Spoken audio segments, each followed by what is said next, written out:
Welcome back to my channel. Today we are going to talk about what do you need to become a home-based online English teacher. A lot of people have been asking me about this, and rightfully so. We are living in pandemic times, and recently Metro Manila and other provinces reverted back into MECQ. That's why it's a perfect time to make this video. But first, let me just welcome my new subscribers. Thank you so much. I really appreciate each and every one of you. I'm going to focus on the most popular teaching platform, 5-1 Talk. Disclaimer, all my opinions and suggestions do not reflect those of 5-1 Talk. Walang kinalaman dito sa 5-1 Talk, okay? So, akin lang talaga to based on my experience, and then gusto ko lang talaga na i-share sa inyo kung ano yung na-experience ko, and then kung ano talaga yung work mo dito. To start with, I'm going to answer some frequently asked questions. First question, what do I have to do as a home-based online English teacher? As a home-based online English teacher, your main job is to teach your foreign students English in pleasing and captivating video lessons. At the end of the lessons, you will evaluate the students' performance based on the set guidelines. Magtatagalog na ako this time, guys, kasi parang nahihirapan na rin ako. May iba't ibang klaseng mga students dito. May kids, business students, and IELTS students. For the kids students, i-discuss mo sa kanila yung lesson material na napili nila. Kayang-kaya mo to. Pinaka-easy lang to yung kids kasi yung matatest naman dyan sa'yo is yung patience mo. Dapat na relax ka lang. Dapat makakasabay ka sa trip nila. Alam naman natin na yung attention span nila is hindi gaano matagal, diba? So, dapat i-enjoy mo sila. Kailangan talaga natin ng puppets or toys for the kids students. The next is the business students. So, for the business students, serious type. Kasi may mga iba dyan na mga engineer, businessman, doctor, makaturo sila ng English, and dapat alam natin yung ituturo mo sa kanila. Kasi magtatanong sila, paano ba gamitin tong grammar na to? Paano ba gamitin tong phrasal verb? Paano ba gamitin tong subject complement? Dapat alam natin yung mga synonyms ng words na. Kasi kung business students, dami nilang alam. Ang dami nilang tanong. Kailangan natin ma-answer yan. Or kung mag-start ng class, download mo muna ang lesson material nyo. Maraming business students na magagaling talaga sila. Next is the IELTS. Yung IELTS kasi na students mo is fluent na talaga sila. Depende sa IELTS. Kasi students ko, meron daw level 1, 2, and 3. Kung level 3, yung nasa iyo, medyo tricky, yung ganon. Alam niya lahat. All-knowing ba? Ganon. Comprehension nila, medyo mataas na. Dapat basa-basa muna, basahin muna lahat ng topic nyo. Dapat sa IELTS may mga examples na para sa topic na yan. Situational kasi yung IELTS. And focus ka din dyan sa students. Kids students, business students, and IELTS students. Yan ang mga levels ng students natin. The second question is, what are the requirements to become a home-based online English teacher? First basic requirement is bachelor's degree or vocational. May papakita ka sa nila na certification or diploma sa credentials mo. Kasi nila lahat yun. Kung anong nag-graduate mo naman, any course naman, pwede siya. Basta may pakita ka lang na proof and certifications na nag-graduate ka talaga dyan. And then, second, basic requirement is proficiency in speaking English with a neutral accent. Isa-summarize ko na lang siya.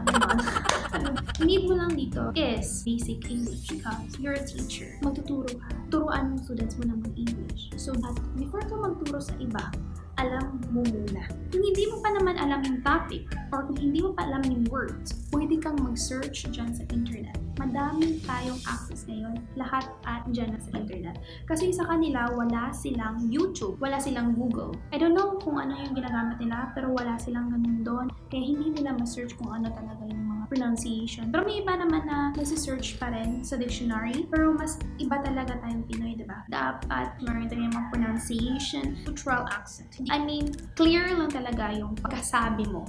Hindi kailangan talaga super fluent kang mag-English. Kasi ako noon, basic lang, okay na yun. Madaming magsasabi na, ay, ayoko dyan kasi baka hindi ko kaya yun kasi hindi naman talaga ako marunong mag-English. Wag, dapat maging positive tayo.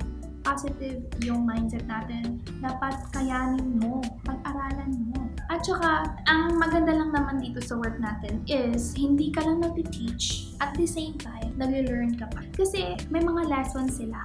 na ganito pala yun. Hindi ko pa alam yung mga words na ganito, hindi ko pa alam yung mga grammar na ganito, mga definitions nila. Dito, makaka-learn ka talaga. And dapat be positive tayo, be confident. The third basic requirement is proof of graduation, valid ID, NBI clearance, and government-issued ID. So for sure naman, meron tayong mga ganyan, diba? Yan lang naman yung tatlo. So dapat importante talaga yung NBI, and then proof of graduation, and government-issued ID. Next is the device requirements. Yes, device requirements kasi importante ito. One of the most important requirements here in 5-1 Talk. So, meron tayong mga kasama kasi hindi ko kaya yung mag-explain ng ganito. Yung mga technical. Okay, so let's all welcome Rafael Antihero. Okay, so Rafael Antihero, teacher din siya sa 5-1 Talk. So disclaimer. We would like to reiterate that our opinions does not reflect those of 5-1 Talk. It is our own and based on our experience. Yes. We do not represent 5-1 Talk. We do not represent 5-1 Talk. We're just here to help you to answer your frequently asked questions. 5-1 Talk, there are basically three most important requirements. That is the PC, laptop, that is the internet connection, and that is the headset and the webcam. Desktop or laptop. Anong kailangan natin dito? So for the laptop and desktop, what's most important is the processor, because 5-1 Talk runs a program and it needs a certain amount of graphics processing so that your computer will not lag while using the application. So the requirements is basically i3, but personal suggestion is i5 or i7. We need to be sure when we are having a class, it does not affect our lessons, because affected lessons will bring us negative feedback in which we lose some students or some money. Yes. Okay, so for our laptop, kasi sa amin i5 kaming dalawa. Intel i5 for me, and for her it's an Intel i5 equivalent MAD Ryzen 5. Those are like the same thing but different brands, the same capability. So for my laptop pala, I will review that in a future episode, but that's gonna be on my channel. Next is the noise cancellation headset. Number 2 is the headset. And the most important thing with this is a noise cancellation headset. If you have many people at home, or if you have some chickens, like in our apartment, dogs, babies, you need the noise cancellation headset so that when you speak from your mouth, it covers all the little noises. Electric fan is very noisy, like ours. So you need a noise cancellation headset. Kasi maririnig talaga yun ng mga students mo. Katulad ngayon. O ayan, narinig nyo niya ng mga tilaok ng manok. So kailangan talaga natin kasi sa technical check, baka dun ka makifail. Bibigyan ka naman nila ng time para makabili ka ng headset. Yeah, for this technical or device requirements, they will give you, I think, maybe 30 days to complete the requirement, because they understand that you can't just produce them. It's a situation. Yeah. Mm-hmm. So the webcam depends on your laptop. If it has a built-in HDD webcam, Margaux has that, and mine is not even HD, it's just a normal VGA webcam, but it has worked for me for 2 years. Actually, the audio is more important than the video, as long as you have proper lighting and clutter-free background. Clutter-free. But, dito naman kasi sa atin, or sa amin, dapat white background ka muna. Uniform talaga lahat ng teachers. Dapat may tarpaulin tayo. So, but if you don't have that, you need to buy an HD webcam so that you can have the quality the same as hers, but you have to have an external webcam. Yes. Okay, so, for the webcam naman, nilalagay lang namin sa description box kung saan kayo pwedeng makabili sa Shopee. Okay, so next is the most important. Wala lahat yung sinabi namin kung wala kang internet connection.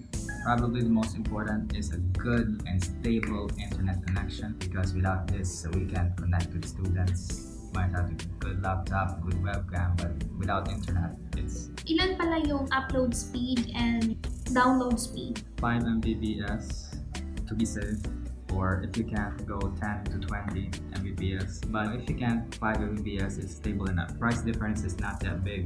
It's better to be safe than to be sorry when you're having class, because 5-1 Talk has a new lesson. It's an interactive fun lesson, and it requires that the internet is quick. And dapat talaga napaka-strong niya kasi may mga videos na yon hindi katulad ng dati, PDF lang. Madami siyang games, so dapat kailangan maganda talaga yung connection mo. So, gusto ko lang talaga i-answer yung questions niyo about pwede bang gumamit ng LTE? Hindi pa talaga pwede gumamit ng LTE kasi pwede naman, pero wala ng students na babalik sa'yo. Kasi yung connection mo, mahina talaga siya. Dapat wired. When you are applying for the job, 5 on top tells you that you need a wired connection because that is the most stable. But if you have a strong enough Wi-Fi, you don't want the cable, you can do that. But the Wi-Fi disappears from time to time, so that's why it's safe to have a LAN cable. But LTE for emergencies. And when your internet got disconnected, you can have a fast LTE like one of these new packet Wi-Fi's that also has the LAN cable. So, last week lang nangyari to sa amin. Hindi kasi kami prepared. Dapat talaga maging prepared ka. So, kailangan talaga namin last week ng backup. For you guys, dapat talaga na ready kayo. Hindi kayo katulad namin na okay lang yan. Don't be like. Yes, okay. We waited too long. So, dapat talaga ngayon, dapat makabili na kami ng emergency na You should have a backup for everything because the penalty is like times 3 or times 2. 3, yes. Your lesson is like this, and then your Penalties. penalty was like double or times 4. It's just not good. So, dapat maging prepared tayo sa ganitong mga sitwasyon, and then kung ma-afford nyo lang naman na battery for your laptop, go! Yeah. Dapat talaga may backup kayo para sa, for example, magpa-brown out dito sa lugar nyo, di ba? Malaki talaga penalty. So you might need the generator, but I think that's too noisy. Or you can buy a laptop power bank that can support all your devices, the phone, the laptop. Planning to buy that, and if we do, we're gonna review that on my channel so that you know what you're going to find. So, ayan lang naman mga basic device requirement. First is the laptop or desktop. Second is the noise cancellation headset. Third is the internet connection. And there are a couple of little accessories that you might need. One of the requirements is a well-lit room with a clutter-free background if you don't have the 5 on top background yet. So a ring light would be nice because sometimes they complain that you don't have a well-lit room, they're scared of you or something. It's not good to look at if you don't have the lights, especially because the peak slot is night. At night. At night. Okay, so for the schedule and the process, maybe sa next video ko na lang siya. How to get hired, maybe the next episode. Yes, how to get hired, process of application. Ilang days ba yung processing sa 5-1 Talk? So, you can finish it 2 days. It depends on what schedule you have. You can do it in 1 day, but that's really stressful and you need to prepare for the final demo. So 2 days to 3 days, that could be very quick, or you can spread it out through the week like I did, 5 days. But that was before. Right now it's very quick because it's via Skype. You go to the Zoom or Skype, you go training. Her training was quicker than my training because she was a year later. Okay, so that's it for today's video, guys. Sana nakatulong kami sa inyo. And kung may mga questions kayo, please comment down below. Do subscribe, support our channel, support his channel, and I have a new video coming up today. The day after that, we're gonna upload this one. Well, go watch that and like and subscribe to both of our channels. I will see you in the next one. Bye! Thank you so much!